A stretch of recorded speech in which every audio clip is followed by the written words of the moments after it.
the kitchen served to belie the inherently cheerless prospect before us. But when that smoking chowder came in, the mystery was delightfully explained. Oh, sweet friends, hearken to me. It was made of small, juicy clams, scarcely bigger than hazelnuts, mixed with pounded ship biscuits and salted pork cut up into little flakes, the whole enriched with butter and plentifully seasoned with pepper and salt.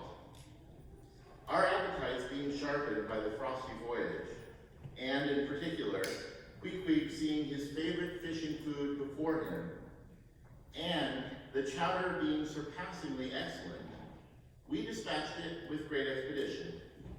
When leaning back a moment and bethinking me of Mrs. Hussey's clam and cod announcement, I thought I would try a little experiment. Stepping to the kitchen door, I uttered the word cod with great emphasis and resumed my seat. In a few moments, the savory steam came forth again, but with a different flavor, and in good time a fine cod chowder was placed before us. We resumed business, and while plying our spoons in the bowl, thinks I to myself, I wonder now if this here has any effect on the head. What's that stultifying saying about chowder-headed people? But look, Queequeg, ain't that a live eel in your bowl? Where's your harpoon? Fishiest of all fishy places was the trypots, which well deserved its name, for the pots there were always boiling chowders. Chowder for breakfast, and chowder for dinner, and chowder for supper, till you began to look for fish bones coming through your clothes. The area before the house was paved with clamshells. Mrs. Hussey wore a polished necklace of codfish vertebrae, and Hosea Hussey had his account books bound in superior old sharkskin. There was a fishy flavor to the milk, too, which I could not at all account for, till one morning, happening to take a stroll along the beach among some fishermen's boats, I saw Hosea's brindled cow feeding on fish remnants, and marching along the sand with each foot in a cod's decapitated head, looking very slipshod, I assure you. Supper concluded, we received a lamp and directions from Mrs. Hussey concerning the nearest way to bed. But as Queequeg was about to precede me up the stairs, the lady reached forth her arm and demanded his harpoon. She allowed no harpoon in her chambers. Why not, said I. Every true whaleman sleeps with his harpoon. But why not? Because it's dangerous, says she.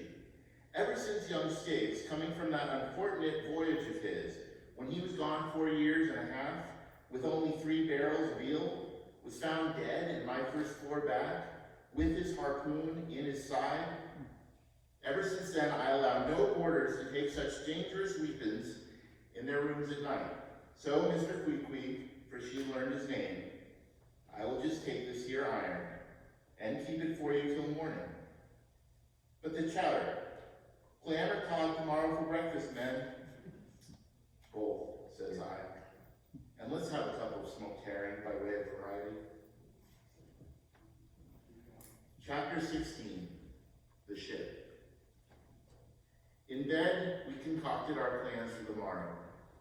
But to my surprise and no small concern, Queequeg now gave me to understand that he had been diligently consulting Yojo, the name of his black little god.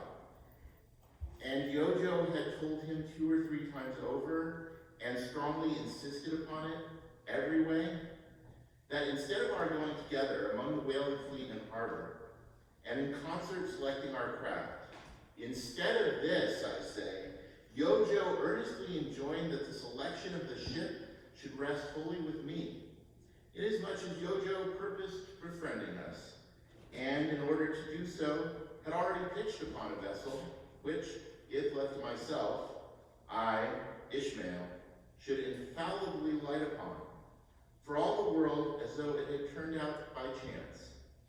And in that vessel I must immediately ship myself, for the present, irrespective of Queequeg. I had forgotten to mention that in many things Queequeg placed great confidence in the excellence of Yojo's judgment and surprising forecast of things, and cherished Yojo with considerable esteem, as a rather good sort of god, who perhaps meant well enough upon the whole, but in all cases did not succeed in his benevolent designs. Now, this plan of Queequeg, or rather Yojo's, touching the selection of our craft, I did not like that plan at all. I had not a little relied upon Queequeg's sagacity to point out the whaler best fitted to carry us and our fortunes securely. But as all my remonstrances produced no effect upon Queequeg, I was obliged to acquiesce, and accordingly prepared to set about this business with a determined, rushing sort of energy and vigor that should quickly settle that trifling little affair. Next morning, early, leaving Queequeg shut up with Yojo in our little bedroom, for it seemed that it was some sort of Lent or Ramadan or day of fasting, humiliation, and prayer with Queequeg and Yojo that day. How it was, I could never find out. For though I applied myself to it several times, I could never master his liturgies and XXXIX articles, leaving Queequeg then, fasting on his tomahawk pipe, and Yojo warming himself at his sacrificial fire of shavings. I sallied out among the shipping. After much prolonged sauntering and many random inquiries, I learned that there were 3 ships up for 3 years' voyages: the Devil Dam, the Tit-Bit, and the Pequod. Devil Dam, I do not know the origin of. Tit-Bit is obvious. Pequod, you will no doubt remember, was the name of a celebrated tribe of Massachusetts Indians, now extinct as the ancient Medes. I peered and pried about the Devil Dam. From her, hopped over to the Tit-Bit, and finally, going on board the Pequod, looked around her for a moment, and then decided that this was the very ship for us. You may have seen many a quaint craft in your day, for aught I know. Square-toed luggers, mountainous Japanese junks, butterbox, galleots, and whatnot. But take my word for it, you never saw such a rare old craft as this same rare old Pequod. She was a ship of the old school, rather small, if anything, with an old-fashioned, claw-footed look about her. Long seasoned and weather-stained in the typhoons and calms of all 4 oceans. Her old hull's complexion was darkened like a French grenadier's, who has alike fought in Egypt and Siberia. Her venerable bows looked bearded. Her masts, cut somewhere on the coast of Japan, where her original ones were lost overboard in a gale. Her masts stood stiffly up like the spines of the 3 old kings of Cologne. Her ancient decks were worn and wrinkled, like the pilgrim-worshipped flagstone in Canterbury Cathedral, where Becket fled.